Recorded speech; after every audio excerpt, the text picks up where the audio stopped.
বন্ধুরা, bank CSP line বা APS CSP লাইনে যদি আপনাকে অনেক এগিয়ে যেতে হয়, তাহলে আপনার কাছে কি কি ফিচার্স আছে, আপনার যে সিএসপি সেন্টার বা দোকান, সেখানে কি কি সার্ভিস আপনি দেন, আর সেই সার্ভিস থেকে সিটিজেনদের কিভাবে উপকার হয়, আর সিটিজেন একজনের কথা শুনে আর একজন কিভাবে অ্যাট্রাক্ট হয়ে আসবে, এটার উপরে আপনার ফিনান্সিয়াল ফিউচার, আপনার ফিনান্সিয়াল লাইনের ইনকাম ডিপেন্ড করে। ঠিক সেরকমটাই বিভিন্ন ব্যাংকের কাছে কি কি প্রোডাক্ট আছে তার উপরে ডিপেন্ড করে সেই ব্যাংক কতদূর এগিয়ে যাবে। যেমন পেমেন্ট ব্যাংক চেষ্টা করছে স্মল ফাইন্যান্স ব্যাংক হওয়ার, স্মল ফাইন্যান্স ব্যাংক চেষ্টা করছে universal bank, the scheduled bank হওয়ার, প্রাইভেট কিন্তু হওয়ার। কেন? কারণ এক একটা ক্যাটাগরিতে পেমেন্ট ব্যাংক বলুন, রুরাল ব্যাংক বলুন, স্মল ফাইন্যান্স ব্যাংক বলুন, বা শিডিউল্ড প্রাইভেট বা পাবলিক সেক্টর ব্যাংক বলুন, তাদের আরবিআই আলাদা আলাদা ক্ষমতা দিয়ে রেখেছে। আর যে ফিচার্সের উপর ডিপেন্ড করে কাস্টমারদের অ্যাট্রাক্ট করা হয়। আর একজন কাস্টমারকে সঠিকভাবে যদি আপনি সার্ভিস দিয়ে দিতে পারেন, যেমনটা আপনি বা ব্যাংক, তাহলে কিন্তু অন্যান্য কাস্টমাররা অ্যাট্রাক্ট হয়ে আসবে, ডেকে আনবে। ঠিক এই জায়গাটাকে থেকে আমরা বলার চেষ্টা করছি, সুদূর ভবিষ্যতে খুব তাড়াতাড়ি হয়তো আপনাদের মধ্যে অনেকেই অনেক সহজে ব্যাংকের সিএসপি পেতে চলেছে। আর আরবিআই আপনাদের জন্য নতুন ব্যাংকের সূচনা করতে চলেছে। আমরা কয়েকটা ভিডিও আগে বলেছিলাম, স্মল ফাইন্যান্স ব্যাংকে টার্মস অ্যান্ড কন্ডিশনস মেনে ইউনিভার্সাল ব্যাংক বা শিডিউল্ড ব্যাংকে কনভার্ট করার একটা প্রস্তুতি কিন্তু চলছে। সেখানে কোন ব্যাংক কিভাবে অ্যাপ্লাই করবে সেটা আমরা ডিটেলস আলোচনা করেছি। আই বাটনে ভিডিওটি দিয়ে দেবো, আপনারা দেখবেন। আজকের আলোচনা সেই স্মল ফাইন্যান্স ব্যাংক আপনার ওখানে যদি শিডিউল্ড ব্যাংক হিসাবে সেট হয়ে যেতে পারে, মানে এখন যেটা স্মল ফাইন্যান্স ব্যাংক তার মধ্যে একটা, দুটো, তিনটে বা মাত্র একটা ব্যাংক যদি ইউনিভার্সাল ব্যাংকে কনভার্ট হয়ে যায়, তারা কিন্তু সবসময় চেষ্টা করবে আপনাদের মাধ্যমে, হ্যাঁ বন্ধুরা, আপনাদের মাধ্যমে তাদের যে কাস্টমার বেসকে বাড়িয়ে নেওয়ার। কারণ আপনার ওখানে বিভিন্ন সার্ভিসের সাথে সাথে অ্যাকাউন্ট ওপেনিং সার্ভিসের একটা ডিমান্ড কিন্তু আছে। আর অ্যাকাউন্ট ওপেনিং এর সাথে সাথে পেমেন্ট ব্যাংকের সিএসপি নিয়ে যদি আপনি কাজ করেন, আপনার কাজের যে লিমিটেশন সেটা কিন্তু আছে।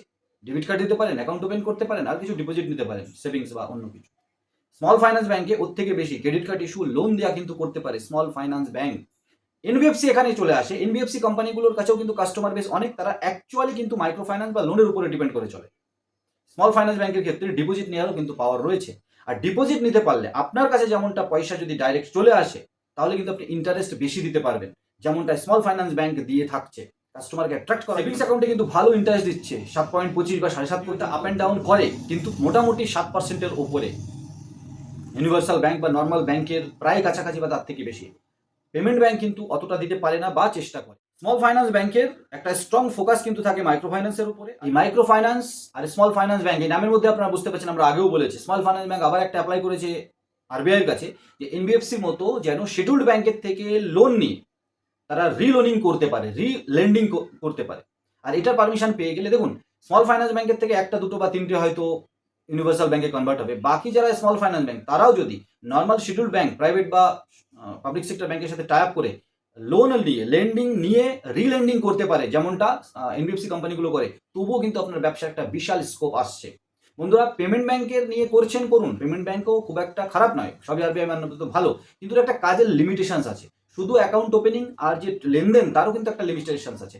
স্মল ফাইন্যান্স ব্যাংকের কিন্তু তার থেকে বেশি স্কোপ আছে, লোন দেওয়া, credit card, credit, micro finance, আরও কিছু।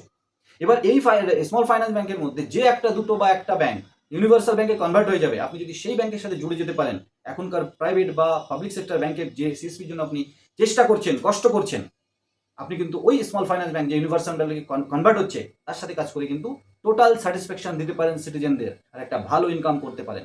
কিন্তু আবার বলে রাখি, সিএসপি এখনো তখনও সবাই কিন্তু পাবে না। এলিজেবল, ক্যাপেবল হতে হবে, আর আপনাকে ভালো টিমের সাথে জুড়ে কাজ করতে হবে। যদি সম্ভব হয় আপনি সিএসপি পেলেও পেতে পারেন, কিন্তু একটা ঝড় কিন্তু খুব তাড়াতাড়ি আসতে চলেছে। স্মল ফাইন্যান্স ব্যাংক, যে স্মল ফাইন্যান্স ব্যাংক ইউনিভার্সাল ব্যাংকে কনভার্ট হবে, সে কিন্তু সারা দেশে ছড়িয়ে যাওয়ার জন্য আপনাদের সাহায্য নেবে। ডিপেন্ড করবে আপনি কাদের সাথে আছেন, সেই স্মল ফাইন্যান্স ব্যাংকের সাথে কত তাড়াতাড়ি কানেক্ট হয়ে আপনি আপনার ওখানে সিএসপি নিতে পারছেন। আবার বলছি, প্রাইভেট, পাবলিক সেক্টর বা স্মল ফাইন্যান্স ব্যাংক সবাই কিন্তু সিএসপি পাবে না। আপনাকে এলিজিবল হতে হবে, ক্যাপেবল হতে হবে, আর কখন আপনার ওখানে কার মাধ্যমে সিএসপি আসছে এটা আপনাকে খেয়াল রাখতে হবে। একা যদি সেটা করতে পারেন, বেস্ট অফ লাক, আর না হলে ভালো কোনো টিমের সাথে জুড়ে যান। আরবিআর সেই নোটিফিকেশনটা আমরা দেখানোর চেষ্টা করছি, যেটা এপ্রিল 26-এ এসেছিল, এবং তা নিয়ে আমরা একটা ভিডিও এনেছি, আই বাটনে দিয়ে দেবো। বন্ধুরা, এইউ স্মল ফাইন্যান্স ব্যাংক নিউজ অনুসারে, এইউ স্মল ফাইন্যান্স ব্যাংক, যার সাথে এখন ফিনকেয়ার স্মল ফাইন্যান্স ব্যাংকও জুড়ে গেছে, মানে টাই আপ হয়ে গেছে, এই এইউ স্মল ফাইন্যান্স ব্যাংক মোটামুটি ইউনিভার্সাল ব্যাংকের জন্য এখনো পর্যন্ত যে টার্মস অ্যান্ড কন্ডিশন, যে এলিজিবিলিটি ক্রাইটেরিয়া দিয়েছে আরবিআই, তাতে ফুলফিল করে করতে পারছে। আরও কিছু ব্যাংকে যারা স্মল ফাইন্যান্স ব্যাংক এদের মতোই ব্যবসা করে, তারা কিন্তু মোটামুটি আরও 2-4টে কোয়ার্টার লেগে যেতে পারে এই এলিজিবিলিটি ক্রাইটেরিয়া ফুলফিল করতে। এইউ স্মল ফাইন্যান্স ব্যাংকের ক্ষেত্রে মোটামুটি 12,560 কোটি টাকা নেট ওর্থ আছে, যেটা কম নয়। আর এই স্মল ফাইন্যান্স ব্যাংক যদি ইউনিভার্সাল ব্যাংকে কনভার্ট হয়ে যায়, সুবর্ণ সুযোগ আসতে চলেছে আপনার সাথেও ব্যাংক সিএসপি নিয়ে তাদের যে সমস্ত প্রোডাক্ট সেটাকে সেল করার এবং ভালো ইনকাম করার। পেমেন্ট ব্যাংকের ক্ষেত্রে আপনারা দেখতে পাচ্ছেন Airtel payment bank, Fino payment bank. Fino কিন্তু চেষ্টা করছে খুব স্মল ফাইন্যান্স ব্যাংক হওয়ার। India post payment bank, Jio payment bank, Paytm এখন নেই, আর এনএসডিএল পেমেন্ট ব্যাংক আপনারা দেখতে পাচ্ছেন। শিডিউল্ড পাবলিক সেক্টর ব্যাংকের মধ্যে দেখতে পাচ্ছেন bank of Baroda, bank of India, bank of Maharashtra, Canara bank, Indian bank. বন্ধুরা, ইন্ডিয়ান ওভারসিজ ব্যাংক কিন্তু পাবলিক সেক্টর ব্যাংক, মানে একটা সরকারি bank. Punjab and Sind bank, Punjab national bank, state bank of India, UCO bank, union bank of India, এগুলো হচ্ছে public sector bank. অনেকেই question করেন comment সেকশনে এসে ইন্ডিয়ান ওভারসিজ ব্যাংক। বন্ধুরা, পাবলিক সেক্টর মোটামুটি সরকারি ব্যাংক। প্রাইভেট সেক্টরে প্রচুর ব্যাংক আছে, লিস্টগুলো আপনারা জানেন। এটা হচ্ছে small finance bank, এইউ small finance bank, capital, Equitas small, সূর্যোদয়, উজ্জীবন স্মল ফাইন্যান্স ব্যাংক, উৎকর্ষ, ইএসএএফ, ফিনকেয়ার স্মল ফাইন্যান্স, ফিনকেয়ার এখন এর সাথে মিলে গেছে, জানা small, north small, Shivalik small finance bank, unity small finance bank. এর মধ্যে সবাই যে খুব সুন্দরভাবে অ্যাক্টিভ আছে, বিজনেস করছে তা নয়, কিন্তু মোটামুটি আরবিআই মান্যতাপ্রাপ্ত পেমেন্ট ব্যাংক হোক, স্মল ফাইন্যান্স ব্যাংক হোক, রুরাল ব্যাংক হোক, শিডিউল্ড প্রাইভেট বা পাবলিক সেক্টর ব্যাংক হোক, সবাই কিন্তু সমানভাবে সুরক্ষিত, সবাই কিন্তু ইন্স্যুরেন্সের আন্ডারে থাকে। আপনি আপনার সিএসপি সেন্টারে বিভিন্ন ফিচার্স, বিভিন্ন সার্ভিস রাখার চেষ্টা করুন, যে সার্ভিস শুধুমাত্র এইপিএস এর উপর ডিপেন্ডেন্সি যেন না থাকে। শুধু এইপিএস বা ডিএমটি ব্যবসা নয়, ইউপিআই দিয়ে মানি ট্রান্সফারের সাবস্টিটিউট হিসেবে ব্যবহার করে নিজের ফিনান্সিয়াল ফিউচারকে আনসিকিউর করবেন না। আর স্মল ফাইন্যান্স ব্যাংকে টার্গেট করুন, জুড়ে থাকুন ভালো টিমের সাথে। স্মল ফাইন্যান্স ব্যাংকও কিন্তু আপনাকে সুন্দর ইনকামের সুযোগ দিতে চলেছে খুব তাড়াতাড়ি।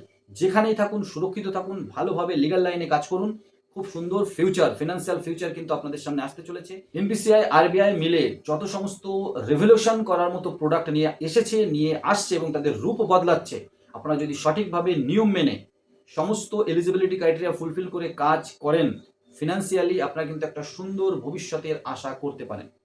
বন্ধুরা, এই ছোট্ট ভিডিওটা স্কিপ না করে দেখার জন্য অনেক ধন্যবাদ। নতুন একটা ভিডিও খুব তাড়াতাড়ি, তখন সবাই ভালো থাকুন, সুস্থ থাকুন, আর আমাদের সাথে জুড়ে থাকুন। IND tech zone YouTube channel সবসময় আপনাদের সাথে আছে।